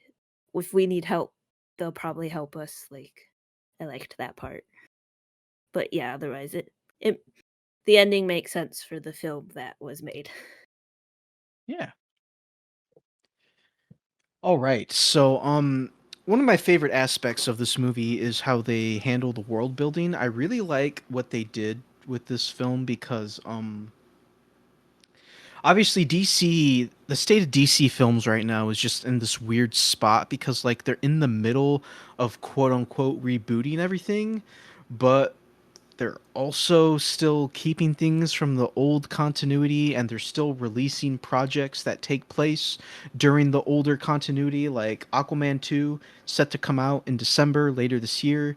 Pretty sure that still takes place in like the older continuity, but I really like what they did here with Blue Beetle because they don't flat out say where this movie takes place. Does it take place in the DCEU or does it take place in James Gunn's rebooted DCU? We don't know because it's never specifically mentioned. And I really like how they do that because that gives them the opportunity to kind of fold this character and this franchise into James Gunn's DCU if they want to, because they didn't directly connect it to the DCEU with, Man of Steel and Wonder Woman and Shazam and all those other movies. So I really like how they did that, and like they even reference, like I remember when this movie was coming out, there was a news article that was saying that there were going to be direct references to Man of Steel in this movie. So I was thinking, oh geez, okay, so they are connecting this to the DCEU. But whoever wrote that article freaking lied because there are no references to Man of Steel in this movie. Are there references to Superman? Yes. But just because you're referencing Superman does not mean you're referencing Man of Steel. Like George Lopez or Rudy at one point like brings up, because when they first find out that Ted Cord, like when Jenny brings Rudy and Jaime back to the Cord estate, and like she takes them down to like Ted Cord's like little bat cave that he had for Blue Beetle. Like we get a little bit of world building there because like Rudy's like, oh my god, Ted Cord was the Blue Beetle, and like Jaime's like, oh, who was the Blue Beetle, and like Rudy's like, oh, well, you were younger at the time, but like there was this hero known as the Blue Beetle, he would fight crime and whatnot. So like I really like how and like during that scene he's like, he was a hero like Superman in Metropolis or the Flash in Central City. Like they reference other heroes. We know other heroes exist in this world. Now, whether that is Henry Cavill's Superman and Ezra Miller's Flash from the DCEU, or it's David Cornsweet's Superman and whoever they cast for the Flash in Gunn's DCU, they don't say. And I really like that. And I think that's where the confusion, like whoever wrote that article was probably just assumed they were talking about Henry Cavill's Superman because like the Flash came out a month before this movie. So like, you reference the Flash, like most people are probably just going to think, oh, okay, they're probably talking about Ezra Miller's Flash. So that's probably where that confusion comes from, but they don't ever specifically say it. So in my eyes, they're just talking about Superman and the Flash. Like no specific like not Henry Cavill's Superman or Ezra Miller's Flash specifically, but just the characters in general. And I really like that world building aspect to it. A couple other things I noticed is I did see this movie twice. So Jaime, when he's on the roof talking with his dad, he's wearing a Gotham Law hoodie. So that implies that he went and got his degree in Gotham, which is kind of cool. And then when they show like the city skyline, I think it's called Palmera City. There's a LexCorp building in the skyline, which I didn't notice until my second watch through. So I was like, oh, okay, That's cool. I'm down for all these different references. So I really like how they did a little bit of world building with this movie, and I really like how they didn't necessarily connect it to the DCEU, but they also didn't necessarily connect it to the DCU. So like if Superman Legacy comes out and it bombs and like the DCU just outright fails, this movie still kind of takes place in its own like little bubble because depending on how you want to connect it with the other movies, like it's kind of open with how you want to, like if you want to connect these with other movies in the DC universe or not. So like I really like how they did that. I mean, obviously they're connecting it to the Arrowverse. Everyone knows Yeah. that. Well, you know what? You could say that. Yeah, you if you really want Yeah. to go that route, you could say yeah, this takes place in the Arrowverse. Yeah, we got Brandon Ruth Superman, Well, really and Tyler Hoechlin is the Superman for the Arrowverse. okay, but so is Brandon Ruth. But it was Technically in the crossover episode. I know, but isn't he from a different dimension though? Well, yeah, but then all the dimensions got mashed together, so Supergirl is now in their dimension, so it got all smashed together. I guess. But like for continuity, I'm kind of glad they didn't talk about any of the other DC stuff, so it could just like stand on its own. And like personally, I'm getting tired of connected universe. Like I don't care. You do not need to reference this character, and this character. That's like one thing in the Flash that it's like, why is Aquaman here? Like it was cool that they had Batman in it, but like or Ben Affleck's Batman. But I was like, why? It's not really needed. But like, you know, it's not connected, which is nice. Like it can stand on its own. Exactly, yeah. And once again, I was just kind of worried that they were going to connect it with the DCEU because that universe is dying, and if you connect it with that dying franchise, it's like, ugh, why? But they didn't, so it was nice. I do think overall they did a really good job with Palmyra City, where it felt like a real place. I guess it helps that it felt a lot like Miami, but I just feel like they did a really good job of grounding the city, and so it felt like a real place. It felt like a real city that you could go to and explore, and they made it look cool enough that you'd want to go and explore. And it was futuristic, but not overly futuristic, where it felt like too fake or too sci-fi or too comic booky. Like it felt just futuristic enough that's like, ah, yes, this place looks cool. I want to go there, and it looks advanced enough that you could believe the tech that exists in the world exists. All right, I'm gonna start wrapping things up here because we have been going for quite a while. I did have one more like talking point that I kind of wanted to mention, and I guess it's up to you guys on whether you want to go into this discussion. But like, DC movies just are not doing well. This movie, unsurprisingly, is bombing right now. The Flash bombed. Let's see what came out before the Flash. Shazam 2 bombed really hard. Black Adam bombed. Like DC movies just are not making money right now, and I'm really curious. What are your guys' thoughts? Why is it that you think DC movies just can't make money right now? I personally have my own theory, but do you guys have any theories? Why is it that you think people don't want to watch DC movies? Or that's what it seems like at least. It just feels like they've made too many divisive films in a row that people just can't trust the brand anymore. And especially when it comes like to be able to introduce a movie or like a character like Blue Beetle, I feel like you really either the movie needs to look like exceptional or there needs to be some sort of big draw to the movie to be like, all right, well maybe we'll check this out. And I was mainly intrigued, me personally, I was intrigued by the movie because like the biggest draw for me was just the Latinx representation. I mean, just to be honest, just because it's the first real like mainstream Latinx superhero that we've gotten so far, and so like that was the more that was like the biggest draw to me personally. Like I knew of Blue Beetle, I never knew that much about the character. The only thing I knew him from was Batman the Brave and the Bold, like this cartoon that was on Cartoon Network like a long time ago, in like Injustice 2, the video game. But outside of that, like I didn't know anything about Blue Beetle, so I was like, okay, well, I mean, I love superheroes, so it's like as long as it looks decent enough, like I'll go see it probably, especially if it's DC or Marvel, like particularly if it's DC or Marvel. Um, so like I was down to go see it, but like for example, I think it's oversaturation of the market. So like we're getting movies like, despite what some people might say, we're getting movies like Venom and Morbius and Craven, and then we're getting movies that are just not that noteworthy. Like Shazam 2 was funny, but outside of that and having like a bit of heart, which like was surprising. I mean, it was another superhero movie. It didn't really add anything.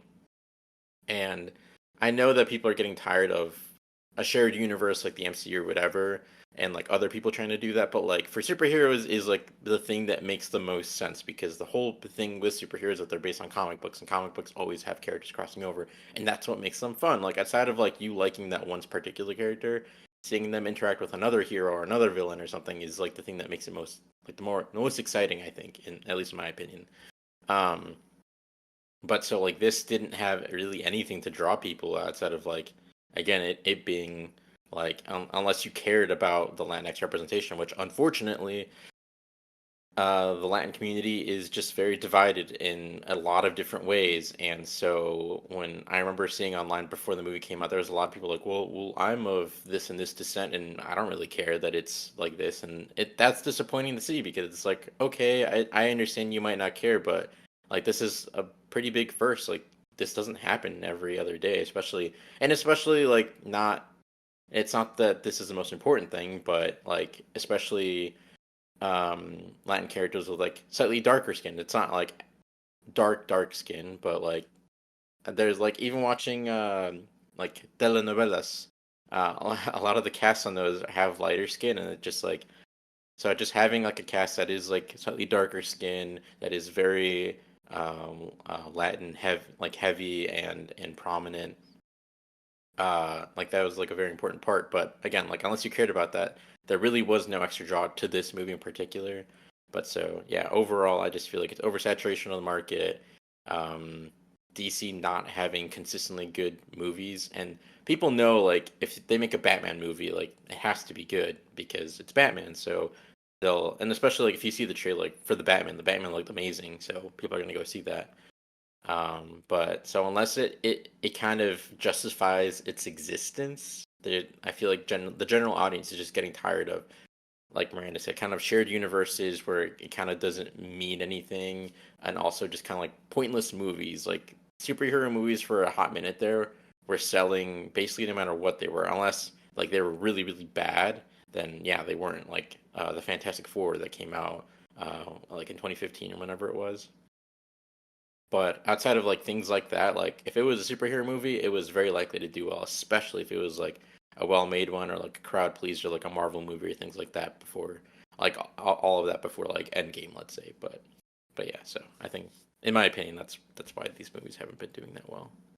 And honestly, my theory is kind of more in line with yours as well. But before I do that, I mean, do you have any theories as to why you think DC movies keep bombing, Miranda, or do you not have much to say on the matter? I mean, we peaked and it's gonna fall. DC's falling. I don't know what Marvel's like, but it's gonna fall. We're gonna fall. Like that peak is going down. Like even the Marvel stuff now, sure there's some good ones, but most of it's just pretty mediocre. And people don't probably want to go see DC movies mainly because they're so different. Like look at Birds of Prey compared to Blue Beetle compared to the Batman, right? Those are three different totally different tones of movies. Um so there's not like a consistency on them, and people like if they're looking for a superhero movie, they know exactly what they're gonna get when they go to Marvel. They're gonna get ABC plot, and it's the same thing with the same quips, the same humor, more or less, uh, in it. Like, with the exception of the Guardians movies, I feel like every single one has like the exact same thing. Like Ragnarok did really good, but then Thor: Love and Thunder did terribly, right? Or like or they have mediocre movies like I don't want to say Black Widow is mediocre because I did enjoy it, and I think the people who had issues with it did not realize, like, this. Never mind. I'm not going to talk about it. But like, we're so used to consistency that when DC comes out with a new thing, as they're trying new things, people just don't care. They don't want to see it. They're like, "Oh, I'll catch it on streaming." And that's for like all movies, right? Like I have an interest in seeing the last voyage of the Demeanor. And like, do I go to the theater and see it or do I just catch it on streaming, you know? And so that's why people aren't going. And then they're just spending way too much money on these projects because they're spending so much money on doing the CGI and stuff. And I feel like if people just sat down and like pulled back a bit and was like, okay, how can we make a good story? And then if we make a good story, how can we make sure that we're giving the writers, directors, production crew, etc., the correct amount of time to do this? Let's get the talented people in. Let's do this like practically.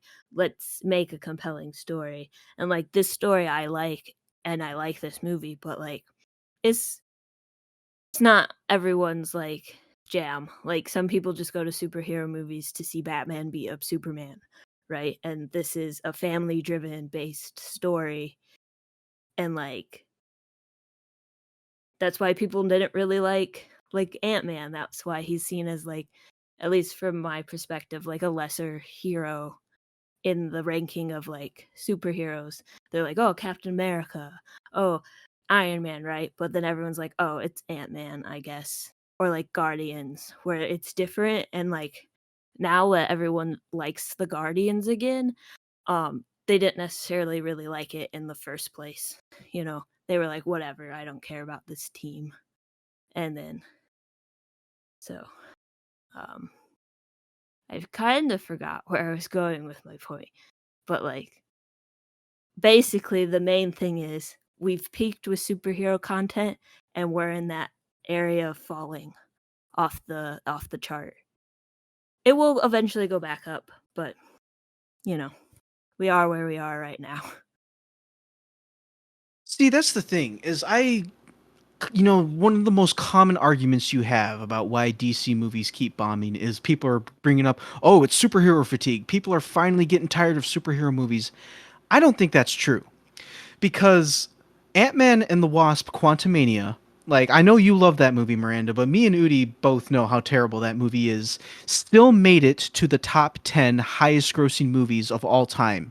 Or not of all time, I of just all want year. a side note. I don't exactly love that movie. I just really was excited that I called the Quantum Ants. So it's more of a guilty pleasure for So you then. well, I haven't rewatched it since we saw it together. So Okay. But anyway, anyways, continue. yeah, the point I'm trying to make is Ant-Man and the Wasp still Quantumania still made it to the top 10 highest grossing movies of 2023. So it's not superhero fatigue because if it was superhero fatigue, I don't think that movie would have made it to the top 10 because that movie is terrible. And like I think movies like Blue Beetle and this could be controversial, but I mean this is just how I feel. I think movies like Blue Beetle and dare I say The Flash were better than Quantumania. So why is it that Quantumania still made it into the top 10? Because people still trust the Marvel brand and they still want to go see these superhero movies. So I don't think it's superhero fatigue. I think it's more in line to what Udi was saying. 2008, Marvel Studios releases Iron Man, and they just come out with consistently good movies afterwards. I mean, sure, we had a conversation, like, people don't like The Incredible Hulk, they don't like Iron Man 2, but I mean, Captain America, the first Avenger, was still a pretty decent movie. Thor, despite what some people say, is not that bad. What really helped elevate Marvel past like what superhero movies used to be to what superhero movies are now was The Avengers. The Avengers was a good movie. It was an event. It was a great theater experience for so many people. And when you have the competition, DC coming out with below average movie after below average movie, and then when their first attempt at replicating what Marvel did with the Avengers is 2017's Justice League, like Yeah, no, that's nowhere near the same level as what Marvel did. So if you're a general audience member and you go and you watch these superhero movies for the fun of it and to you know like see a really cool like movie, like if you're not somebody who's already like super into these movies like me and you're just going for the fun of it, why would you waste your time with DC, who you've known has released below average movies, when you could just stick with Marvel and get the content that you're there for? So like I feel like that's partially the reason, like Udi was saying, just DC, just especially that stretch between 2013 and 2020 was just releasing nothing but bad movies. Because like after Man of Steel you had Batman v Superman, which was followed by Suicide Squad, and then Wonder Woman was good, but then they went back down into the bottom with Justice League. It's just they haven't, DC has not proven that they can consistently release good movies unless it's Batman, because for some reason like every creative head that's out there in Hollywood seems to put 100% of their effort all into Batman, but then when it comes to like other DC characters, everyone kind of just, you know, does whatever. So I feel like the Yeah. general, yeah, Yeah, or like I think I kind of touched on it. It's the consistency. Marvel is yeah, consistent. They Everyone knows exactly what they're going to get when they walk into a Marvel movie, whether it's seen as good or bad or whatever in between. There's no consistency.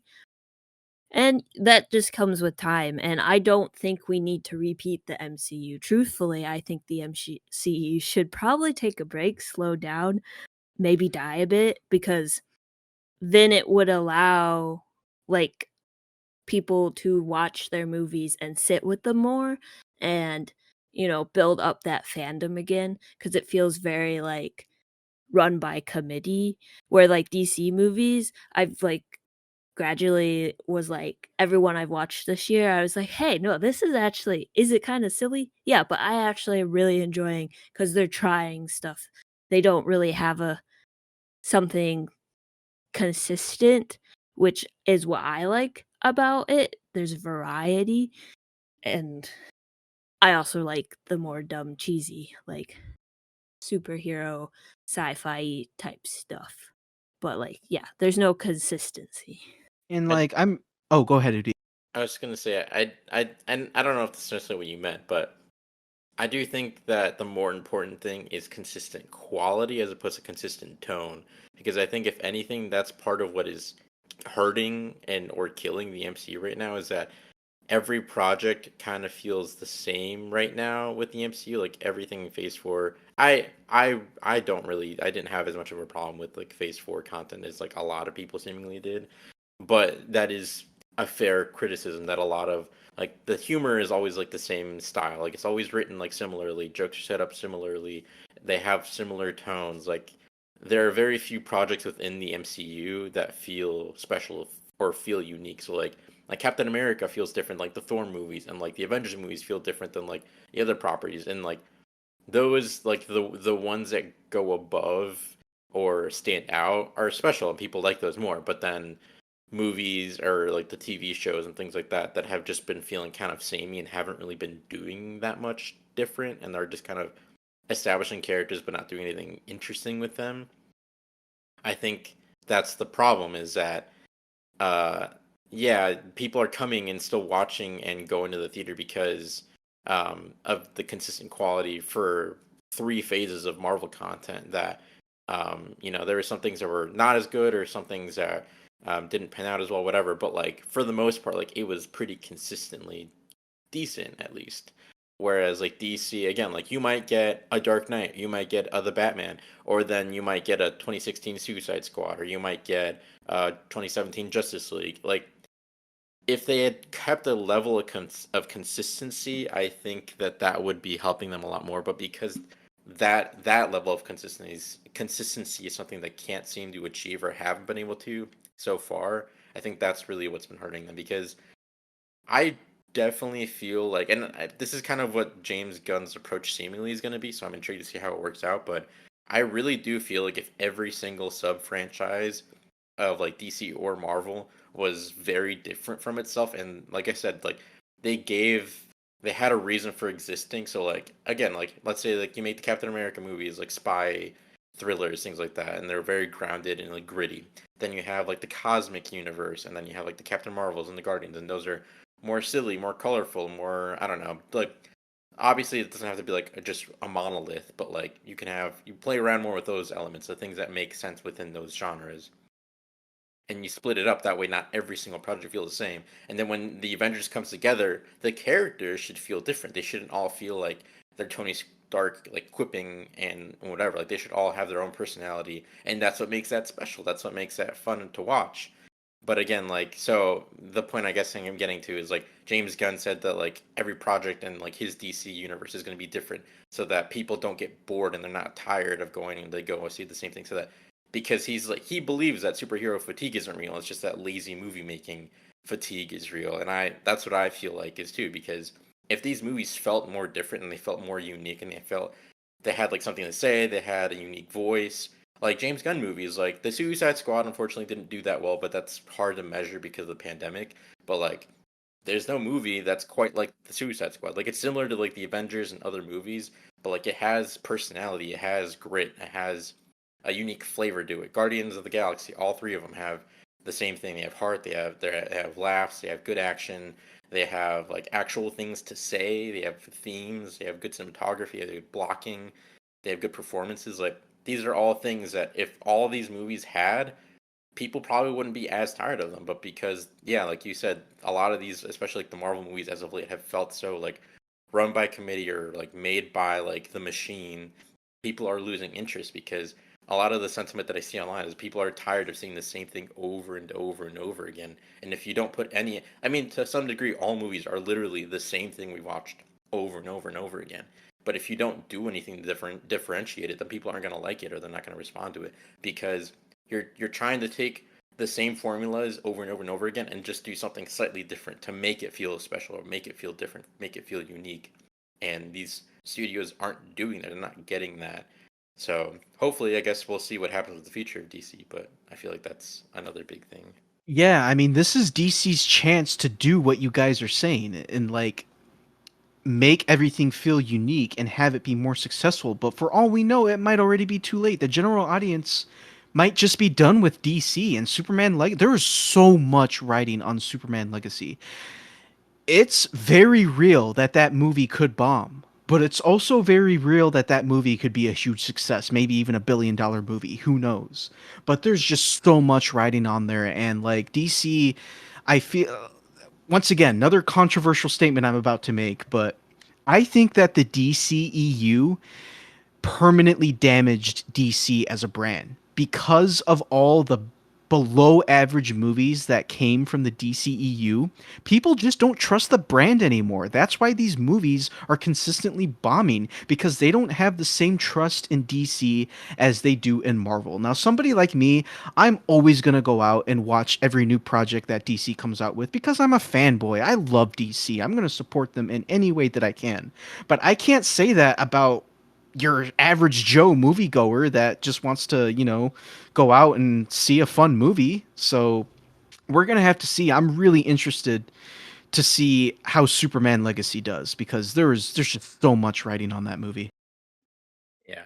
And one other note that I didn't think about too is that the other problem as well, aside from like everything that's been going on and like super potential superhero fatigue or lazy movie fatigue, is just the fact that like life is getting more and more expensive and there is not more money coming around. So people are being more selective with movies with expenses. And so some people aren't going to movies as much as they would like to, or they might not see movies uh in theaters because like you said, Miranda, it's like if this movie doesn't seem like a movie theater movie, why would I spend 20 or 30 or I don't know, depending on how big your family is or whoever you're going with is like 70, 80, $100 to go see this movie in theaters if it's not worth the money. If it's not going to be anything special to see in a movie theater, like it doesn't have to be an Avengers level threat, no, blockbuster, but if you make like a I unique understood that movie reference.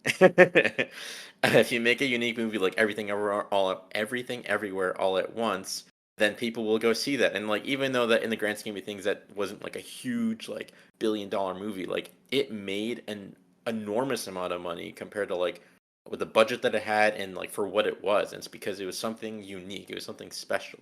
And people are like, I need to go see this because I don't get to see movies like this in theaters anymore. These don't happen anymore.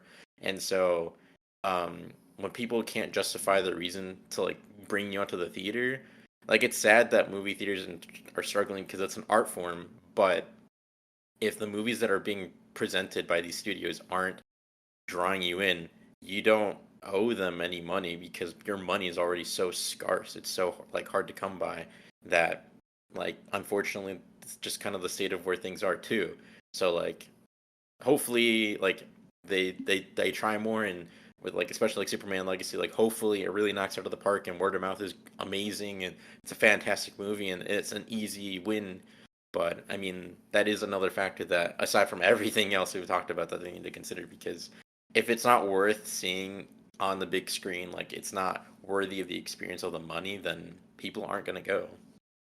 I mean, was Ant-Man Quantumania worth seeing on the big screen? Again, that falls into the it's Marvel content, Yeah, it's like true. Yeah. Because consistency. people trust the Marvel brand, and that's the thing I made before is people. I mean, we just spent like a good like half hour discussing all this when it It's a could good probably question. when we can probably just sum it up in people trust the Marvel brand, people don't trust the DC brand. So Yeah. that's why. So- Yeah. And like Udi was saying, it's like if it's not worth the money, like if they don't think it's worth the money to spend on a ticket to go see it, like they're not gonna go see it in a theater. Like Barbie and Oppenheimer, that those were an experience. So yeah, that was those an event. movies like got ticket sales. Like that was an event. And you can't replicate that. One, because the meme was started online and you can't use corporate, you know, companies or whatever to make memes like that. But like not everything can be an event. So it just kind of sucks that that, you know, it just falls back to like, oh, I'll just watch it when it's on HBO Max or whatever. It's like we should go see movies in theaters because that's how they're made and what they're made for. Like that's the specific experience films have been made for since the beginning of making films. Yeah. Exactly. And like Udi, you brought up everything everywhere all at once. Like, you know how people give you those questions where it's like, if you could go back and watch a movie for the first time, what movie would you want to do?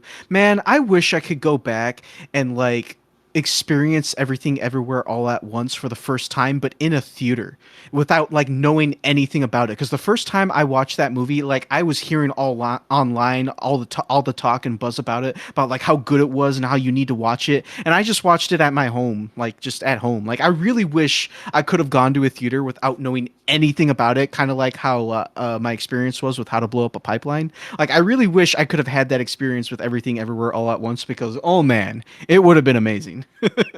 Yeah, not knowing anything about that and going into it is absurd because like you can't predict anything that happens in that movie. So just sitting there like watching like what is happening like yeah, that movie is like a perfect movie to go in completely blind and having like an incredible Yeah, experience. that's what I'm saying. I really wish I could have experienced it that way. But all right, we need to start wrapping things up, guys. We've been I going for quite a while. But do you have anything else you want to say? I just want to add one quick thing. I swear I won't go on for very long, but Sure. we're also kind of seeing kind of like a leopards ate my face moment in the industry right now because the studios wanted to make their stupid streaming platforms and get extra money and all the money possible um, from like hosting their own content, whatever, on their platforms. However, they didn't think about how expensive it all was going to be to run a streaming platform. So now we're seeing kind of an effect of people aren't going to see their movies in movie theaters, which is where like they want to get their money from.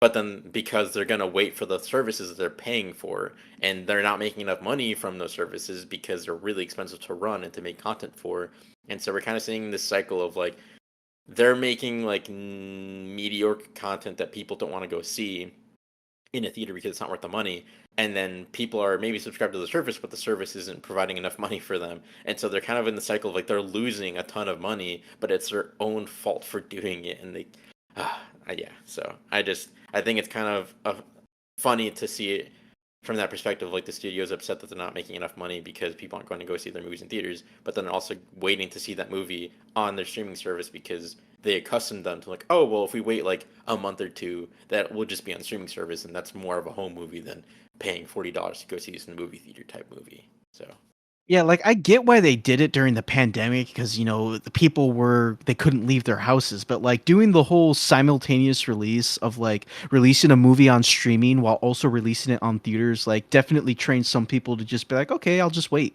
yeah, just bad decision making, and they're seeing the effects of that now, and they're paying for it. But they're trying to make us pay for it now. But that's besides the point. Anyway, Yeah. so we can start wrapping it up. Yeah, we gotta wrap it up. Great discussion we've had for sure, but we've been talking for pretty much 2 hours, so. All right, well, let's move on to ratings now. What would you guys rate Blue Beetle out of 5 stars? We'll start with you, Udi. What would you rate Blue Beetle? I'd give this a solid 3.5 out of 5. I don't know if this movie will still be playing by the time that you're listening to this because it did not do well, but would recommend seeing it in theaters if you're just looking for a nice end of movie watch in theaters. I couldn't agree more. What about you, Miranda? What would you rate this movie out of 5 stars? I'll go with a 3.5 as well. I mean, my initial number in my head was 3.75, but Letterboxd does not take that. And like I don't know if I could give it a 4. I don't know. So, I'll go 3.5. Excellent, because I am also going to give it a 3.5 out of 5, so the math will be easy. The official Atomic Lizards rating, 3.5 stars out of 5. So, once again, not a groundbreaking movie. Not gonna like blow you away by any means, but it has a lot of heart, some good characters, and yeah, I agree with Udi. I think you should go see this in theaters if you still can, because yeah, it deserves it. All right. Well, thank you for joining us today and listening to our conversation about Blue Beetle. If you need more Atomic Lizards in your life, we have a backlog of episodes for you to catch up on. You can find us on YouTube, Podbean, and Spotify. You can also find us on Instagram at Atomic Lizards Pod and on Letterboxd at Atomic_Lizards. Thank you and have a good night, everyone.